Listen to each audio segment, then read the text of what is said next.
Hello all. So let's start with the problems of the second module, that is scheduling algorithm. As I had discussed in the previous video, we have four different types of algorithms to solve, and they can be solved in two different methods. It's either a preemptive or a non-preemptive. I've already told what is preemptive and non-preemptive in my previous video. You can check out in the previous video. So first let us start with the non-preemptive FCFS. So FCFS stands for your first come first serve.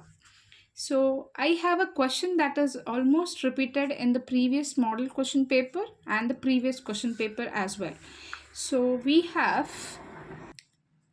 this is the question which we have seen in previous question paper as well as the previous model question paper. So let us start solving with this problem. So for FCFS, what's the algorithm says is whichever process is coming first in the ready queue, that process will be scheduled first to the CPU for the execution. Now to schedule that, now suppose these processes are already in the ready queue, so they have come in the ready queue at so and so time. Now we already know AT is nothing but the arrival time, BT is your burst time, it's nothing but your execution time. Sometimes they can mention this burst time as service time also.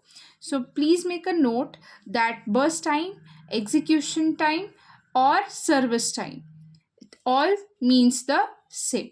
So now let us see, when these processes have already been there in the ready queue, which process should I first schedule for the execution to the CPU.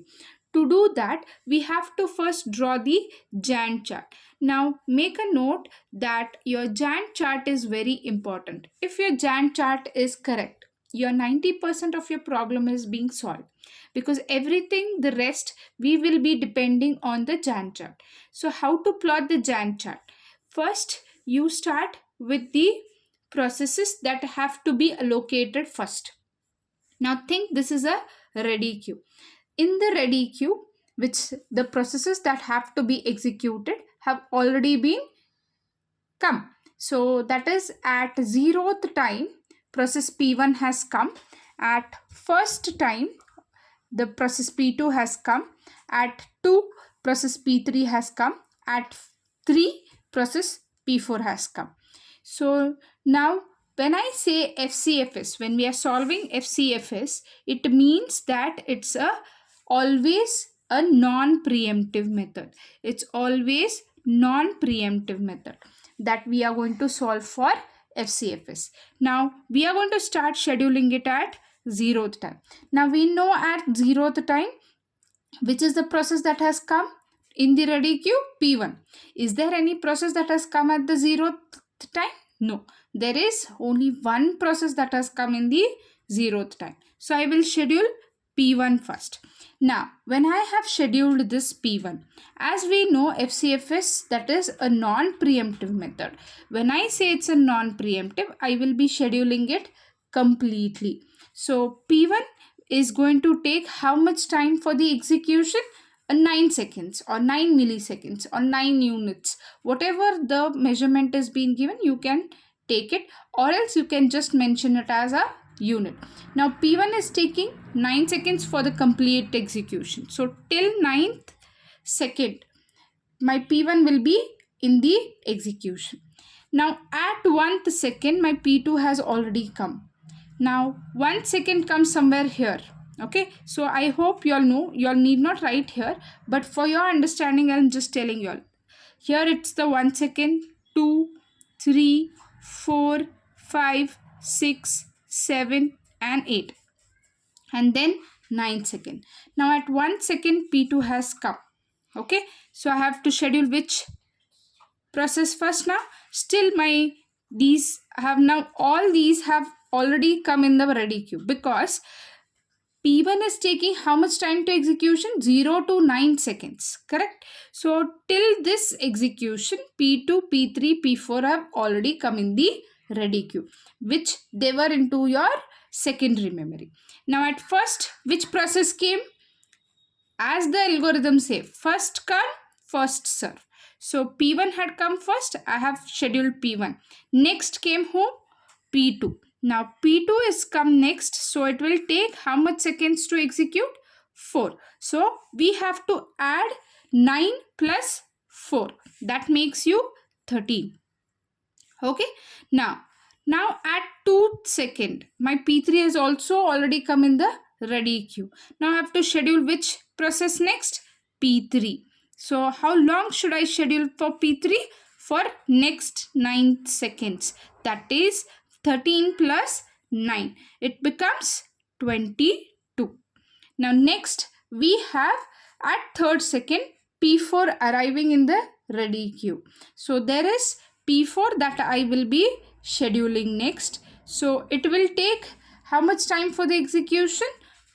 The next 5 seconds, that is 22 plus 5, it becomes 27. So this entirely will make you a Gantt chart. Now when I have got this Gantt chart, in the question they will ask you to calculate the turnaround time, that is average turnaround time and average waiting time. Now how to calculate average turnaround time and average waiting time? Now we have already seen the terms as in the previous video, that we have to know about CT. CT is nothing but the completion time. We also know turnaround time. So what is turnaround time and what is waiting time? Sometimes they may ask you to even solve response time. Now what is response time? I will be telling you it when I come to this part. Now CT is nothing but the completion time. So P1 got completed at how much seconds? 9 seconds. So I'll write 9. P2 got completed at 13th second. P3 got completed at 22nd second. P4 got completed at 27th second. Now we already know what is turnaround time and what was the formula that we had solved. It is nothing but the completion time minus the arrival time. That is the time duration, okay, that is where the process enters or arrives till it completes is your turnaround time. So that makes completion time minus the arrival time. So 9 minus 0 is 9. 13 minus 1 is 12. 22 minus 2 is 20. 27 minus 3 is 24. Now coming to the next, how to calculate waiting time. We already know waiting time is nothing but turnaround time plus, it's minus burst time, because we already had a formula that turnaround time can be what? A burst time plus waiting time. So by this formula we are going to arrive the formula for waiting time. So waiting time is nothing but turnaround time minus the burst time. So 9 minus 9 is 0. 12 minus 4 is 8.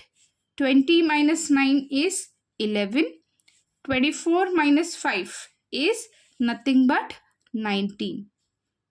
Correct? So next, now coming to your response time. Your response time is nothing but it's the process that is arriving for the first time in the CPU minus the arrival time. Now this is what your processes that are executing will be in the CPU. Now process P1 first time in the CPU, or first time it is getting CPU at how much second? 0th second minus the arrival time. So 0 minus 0 is 0. Now P2 it is getting the CPU for the first time at 9th second minus 1. So it's 8. Okay, so always see the left part of your process minus the arrival time for your response time. So P3 is 13 minus 2 is 11. So then we have P4 that is arriving at 22nd second for the first time minus the arrival time. So 22 minus 3 is again 19. So you have to make a note that you can see waiting time and the response time are almost the same. So this is your FCFS non-preemptive method. Now to complete the question, we have to find average turnaround time and average waiting time. Now you people know how to calculate the average. So first you have to add all these 9 plus 12 plus 20 plus 24 divided by how many? 1, 2, 3, 4. So this will be giving you the average. So the average is 9 plus 12 plus 20 plus 24 divided by 4.